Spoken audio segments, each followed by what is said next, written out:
సమావేశాలను లైవ్ లో చూద్దాం।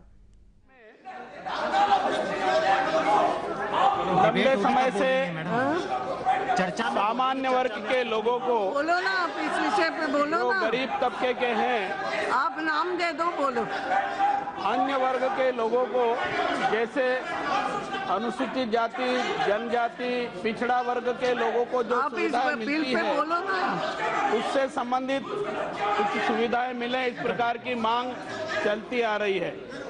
लंबे समय से इस प्रकार की मांग देश के कोने कोने से जनप्रतिनिधियों के द्वारा, सामाजिक संगठनों के द्वारा और इस संसद में भी लोकसभा और राज्यसभा में एक बार नहीं अनेक बार माननीय सदस्यों ने प्रश्न के माध्यम से ये मांग की और इतना ही नहीं तो 21 बार प्राइवेट मेंबर बिल प्रस्तुत करके उस पर चर्चा करा करके ये मांग की कि इस देश में सामान्य वर्ग के लोग जो गरीबी Like this, nothing is going on record. Why you are talking? उनको भी आरक्षण संबंधी सुविधाएं प्रदान की जाए।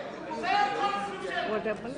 इस संबंध में मंडल आयोग ने भी एक बार अपनी प्रतिवेदन में अनुशंसा की थी और ये कहा था कि ऐसा सामान्य वर्ग जो गरीब तबके का है उनको भी शैक्षणिक संस्थाओं में और रोजगार की दृष्टि से सेवाओं में 10% आरक्षण का प्रावधान किया जाए।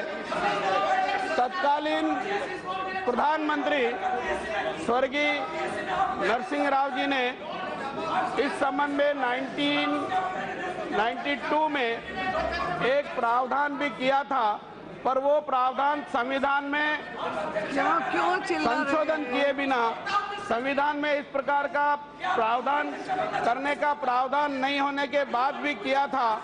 इस कारण से माननीय उच्चतम न्यायालय ने उसको निरस्त कर दिया था।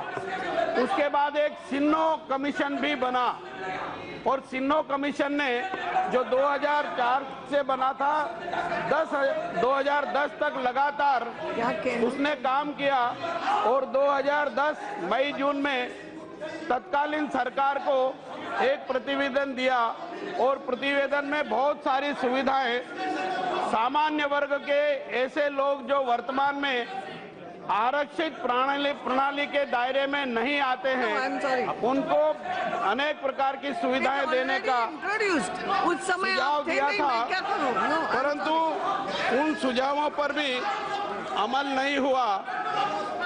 मुझे इस बात को कहते हुए खुशी है कि देश के प्रधानमंत्री नरेंद्र मोदी जी ने उनके शासनकाल में उस प्रतिवेदन पर बहुत सारी सुविधाएं देने का निर्णय किया और आज हम सामान्य वर्ग के गरीब लोगों को, ईबीसी वर्ग के लोगों को पोस्ट मैट्रिक स्कॉलरशिप भी देते हैं।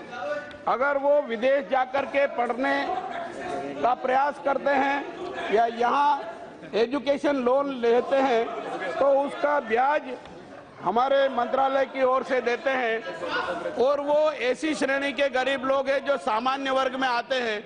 वर्तमान में जो आरक्षण प्रणाली है उसके दायरे में नहीं आते ऐसे लोग हैं, उनको हमने ये सुविधाएं देने का प्रयास किया है, परंतु हमने ये महसूस किया कि इतना पर्याप्त नहीं है। मेरे समझ में नहीं आ रहा है, आपका जब मौका आएगा तब आप बिल पे बोलो, कोई मना थोड़ी है। अभी नहीं बोलोगे, अभी नहीं, इंट्रोडक्शन हो चुका है उसका, उस समय नहीं थे तो क्या करें? यस, बैठिए, अभी कुछ नहीं, बीच में नहीं। यस मिनिस्टर, मुझे ये कहते हुए खुशी है कि इतना सब करने के बाद भी हमको ये लगा ओनली मिनिस्टर ये विल गो, नथिंग। नगण्य प्रयास है, ऐतिहासिक निर्णय लेने की जरूरत है, ऐतिहासिक प्रयास करने की जरूरत है।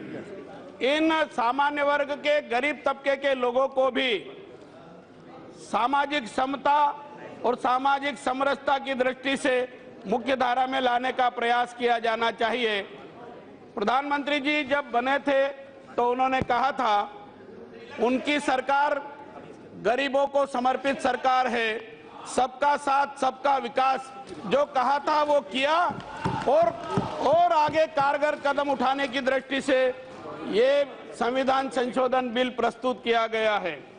मैं ये निवेदन करना चाहता हूं, संविधान में जो आर्टिकल 15 है उसमें अभी 15(1), 15(2), 15(3), 15(4) और 15(5) तक है।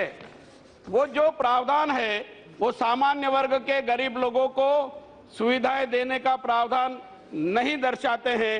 इसलिए आर्टिकल 15 में एक सब क्लास 6 जोड़ा गया है और उस सब क्लास 6 में जो प्रावधान किए गए हैं वो इस प्रकार है।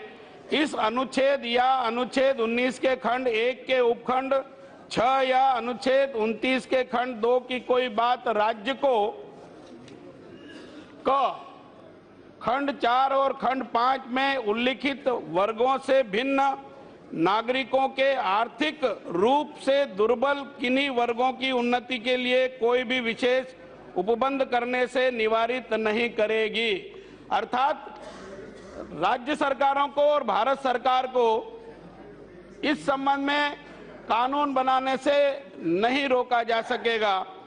और इसके खंड ख में कहा गया है, खंड 4 और खंड 5 में उल्लिखित वर्गों से भिन्न नागरिकों के आर्थिक रूप से दुर्बल किन्हीं वर्गों की उन्नति के लिए कोई भी विशेष उपबंध करने से वहां निवारित नहीं करेगी। जहां तक ऐसे उपबंध ऐसी शैक्षणिक संस्थाओं में जिसके अंतर्गत अनुच्छेद 30 के खंड 1 में चिन्ह विराम